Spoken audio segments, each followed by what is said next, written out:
MIDC मुळे आज रोजगार निर्मिती होईल. आपला हॉटेल व्यवसाय चालण्यासाठी मी आवाज उठवला की प्रसादालय बंद करा. फार अख्ख्या जगामध्ये माझ्यावर टीका झाली, म्हणजे हा प्रसाद आहे. अरे प्रसाद काय असतो? प्रसाद घुगरी आणि लापशी असते. हा कुठला प्रसाद? त्याच्यामध्ये पोळी पण आहे, भात पण आहे, मिठाई पण आहे, वरण पण आहे, डाळ पण आहे. हे जेवण झालं, हा प्रसाद नाहीये. आणि या ठिकाणी लोकांनी येऊन, साई भक्तांनी येऊन प्रसाद घ्यावा, आमचा विरोध नाही. पण रात्री दारू पिऊन लोक प्रसाद खायला जायचे.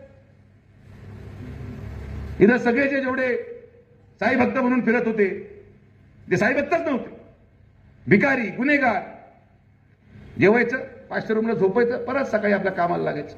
हे बंद होणार, हे बंद झालं पाहिजे.